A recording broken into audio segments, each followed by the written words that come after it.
Shalom Miss, terima kasih buat waktu kesempatan kepada kelompok 6.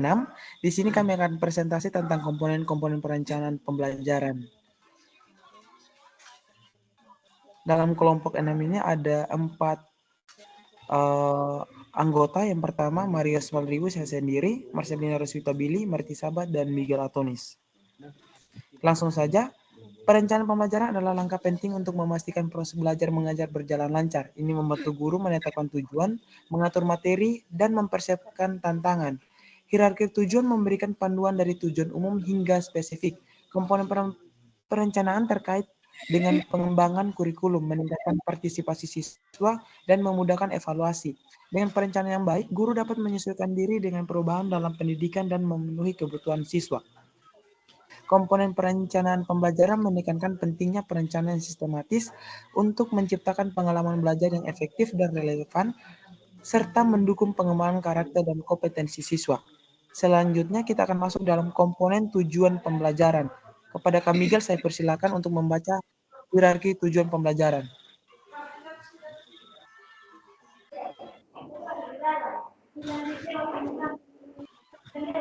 Baik, selanjutnya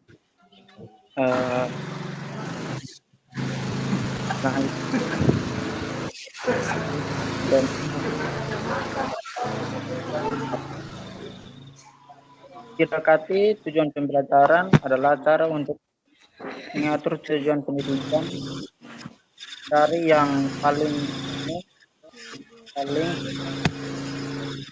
ini membutuhkan guru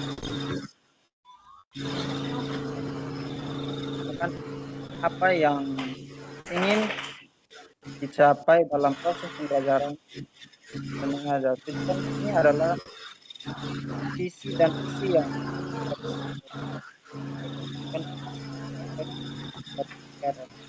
Indonesia.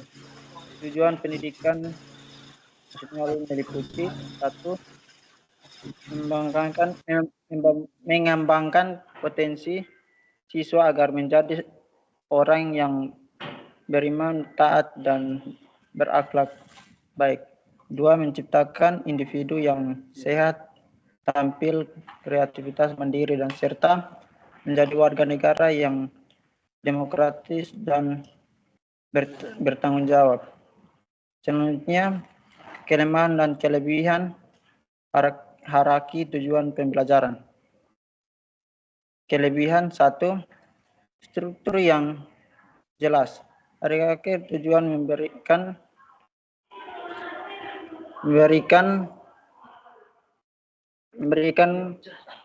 paduan yang jelas sehingga guru lebih mudah merumuskan dan memahami tujuan pembelajaran serta dari yang umum hingga yang spesifik. 2. Paduan dalam perencanaan dan hakikat guru biasa merencanakan pembelajaran dengan lebih baik dan memastikan semua tujuan tercapai secara teratur. 3. Fokus pada hasil. Hierarki ini membutuhkan guru dan siswa fokus pada hasil yang ingin dicapai, membuat proses belajar mengajar lebih terarah. 4. Kekuasaan dengan kebijaksanaan pendidikan. Tujuan yang ditetapkan sesuai dengan visi dan misi pemerintah penduduk, tujuan pendidikan nasional dan kebutuhan masyarakat. 5. Mengembangkan karakter. Tujuan pendidikan nasional yang pengembangan karakter, membantu pencapaian individu yang cerdas, berakhlak baik, dan bertanggung jawab.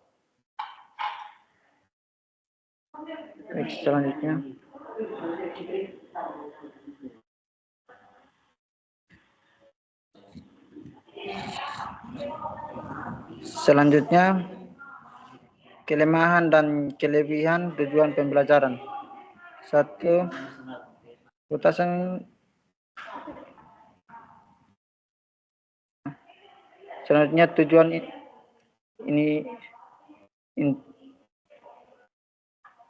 selanjutnya tujuan intensitas nasional. Dan ini ditetapkan oleh lembaga pendidikan seperti sekolah atau universitas dan mencerminkan visi dan misi mereka seperti: 1. Menciptakan lingkungan belajar yang baik. 2. Mengembangkan kurikulum yang sesuai dengan kebutuhan masyarakat. 3. Meningkatkan kualitas pendidikan dan pelayanan untuk siswa. Selanjutnya saya berikan kepada Kak Oke, Rosli. baik, terima kasih Kak. Selanjutnya kepada Kak Roslita untuk membahas tentang kelemahannya dan kelebihannya dari tujuan institusional. Baik, tujuan institusional. Tujuan ini ditetapkan oleh lembaga pendidikan seperti sekolah atau universitas dan mencerminkan visi dan misi mereka. Seperti yang pertama, menciptakan lingkungan belajar yang baik. Yang kedua, mengembangkan kurikulum yang sesuai dengan kebutuhan masyarakat. Dan yang ketiga, meningkatkan kualitas pendidikan dan layanan untuk siswa. Adapun kelebihan dan kelemahannya, yang dari kelebihannya adalah yang pertama, menciptakan lingkungan belajar yang baik. Nah, kelebihan ini, lingkungan belajar yang baik membuat siswa lebih termotivasi dan nyaman, sehingga mereka lebih mudah belajar dan aktif berpartisipasi. Yang kedua, mengembangkan kurikulum yang sesuai dengan kebutuhan masyarakat, di mana kurikulum yang relevan membantu siswa belajar keterampilan dan pengetahuan yang diperlukan di dunia nyata, sehingga mereka lebih siap menghadapi tantangan. Kelebihan yang ketiga, meningkatkan kualitas pendidikan dan layanan untuk siswa, di mana meningkatkan kualitas pendidikan menghasilkan lulusan yang lebih kompeten dan siap bersaing, serta membuat siswa dan orang tua lebih puas dengan lembaga pendidikan. Yang menjadi kelemahannya, yang pertama, menciptakan lingkungan belajar yang baik. Kelemahan, membuat lingkungan belajar yang baik membutuhkan banyak sumber daya seperti fasilitas yang memadai dan dukungan dari siswa semua pihak yang tidak selalu tersedia. Yang kedua, mengembangkan kurikulum yang sesuai dengan kebutuhan masyarakat.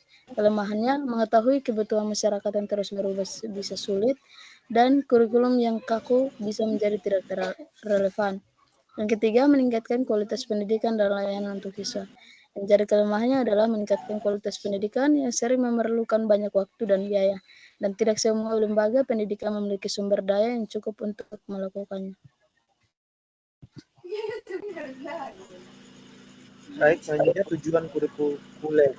Tujuan kurikuler adalah tujuan yang ditetapkan dalam kurikulum untuk lembaga pendidikan. Ini mencakup ada 3. Yang pertama, menentukan keterampilan dasar yang harus dikuasai siswa di setiap mata pelajaran. Kedua, mengarahkan pengembangan materi dan cara mengajar. Yang ketiga, menyusun cara evaluasi untuk mengukur pencapaian siswa. Dari situ, dari tujuan kurikuler ini ada kelemahan dan kelebihan. Yang pertama, saya akan membaca kelebihan, yaitu kejelasan tujuan. Penjelasan ini menjelaskan dengan jelas apa itu tujuan kurikuler dan apa yang diinginkan dicapai dalam pembelajaran. Kedua, fokus pada keterampilan dasar. Dengan melakukan keterampilan dasar, penjelasan ini membantu siswa memiliki dasar yang kuat di setiap mata pelajaran. Yang ketiga, pengembangan materi dan metode. Dalam penyebutan pengembangan materi dan mengajar menunjukkan bahwa kurikulum mencakup apa yang diajarkan dan bagaimana cara mengajarkannya. Yang keempat, evaluasi yang terarah. Cara evaluasi mengukur pencapaian siswa membantu menilai efektivitas pembelajaran dan kemajuan siswa secara objektif. Dan selanjutnya adalah kelemahan tersebut dari tujuan kurikuler. Yang pertama itu keterbatasan fleksibilitas.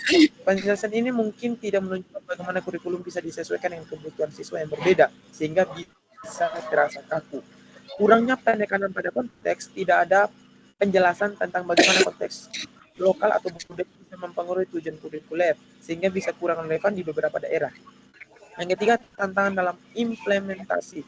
Meskipun tujuan kurikuler jelas, pelaksanaannya bisa sulit, terutama jika guru tidak memiliki pelatihan atau sumber daya yang cukup.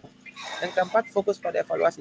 Penekanan pada evaluasi bisa membuat proses belajar lebih fokus pada hasil dari proses, dan yang dapat mengurangi pengalaman belajar yang menyenangkan bagi siswa.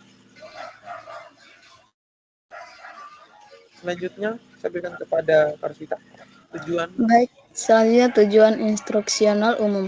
Tujuan instruksional umum adalah tujuan yang lebih spesifik daripada tujuan kurikuler, tetapi masih mencakup hal-hal yang lebih luas. Ini mencakup seperti yang pertama, Pengembangan keterampilan dan pengetahuan yang diharapkan dari siswa setelah mengikuti program pembelajaran. Yang kedua, menyusun rencana pengajaran yang akan dilakukan oleh guru. Adapun kelemahan dari tujuan instruksional umum. Yang menjadi kelebihannya adalah yang pertama, spesifikasi yang jelas, di mana tujuan instruksional umum memberikan rincian yang lebih spesifik tentang apa yang diharapkan dari siswa, sehingga memudahkan guru dalam merencanakan pembelajaran. Yang kedua, fokus pada keterampilan dan pengetahuan. Dengan menekankan pengembangan keterampilan dan pengetahuan, tujuan ini membantu memastikan bahwa siswa mendapatkan pemahaman yang mendalam dan relevan. Yang ketiga, panduan untuk pengajaran, di mana menyusun rencana pengajaran memberi struktur bagi guru, sehingga mereka dapat mengajar dengan lebih terarah dan efektif. Yang keempat, mendukung evaluasi.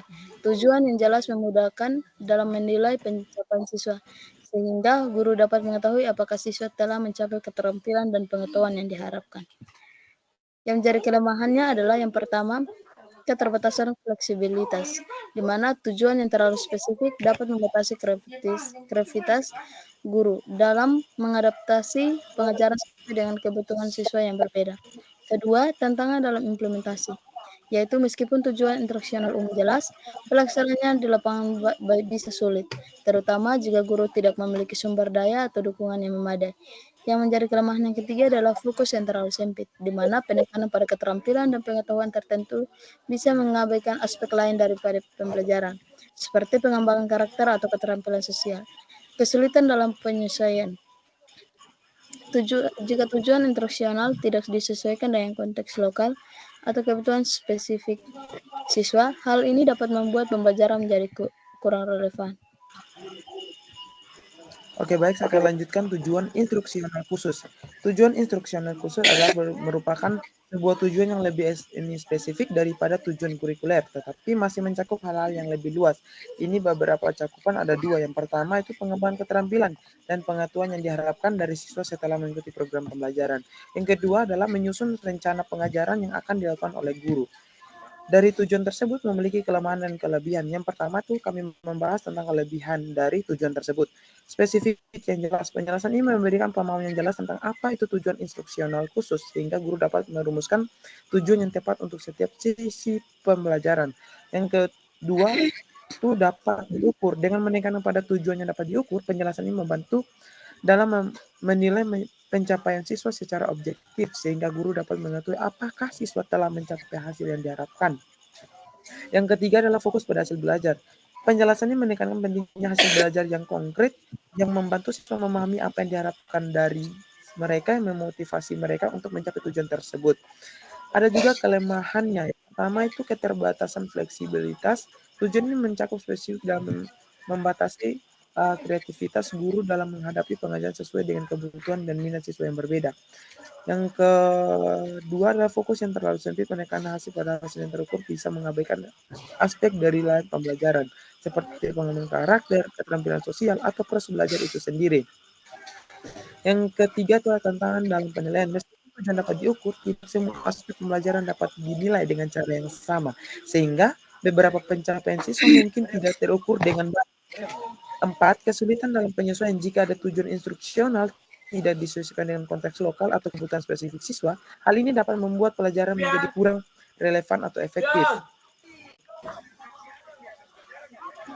Jadi kami mengambil kesimpulan dari komponen-komponen ini. Yang pertama itu hierarki tujuan pembelajaran adalah cara untuk mengatur tujuan pendidikan dari yang paling umum hingga yang paling spesifik. Mulai dari tujuan pendidikan nasional hingga tujuan instruksional khusus, setiap tingkat tujuan penting untuk proses pembelajaran yang efektif. Dengan memahami hierarki ini, guru dapat merumuskan tujuan yang jelas dan terstruktur, sehingga mereka dapat merencanakan dan melaksanakan pembelajaran yang lebih baik, serta memastikan siswa mencapai keterampilan yang diharapkan dan berkembang secara menyeluruh. Sekian presentasi dari kami, Miss. Dari kelompok kami, terima kasih, Tuhan Yesus memberkati. Shalom. Terima kasih, Miss.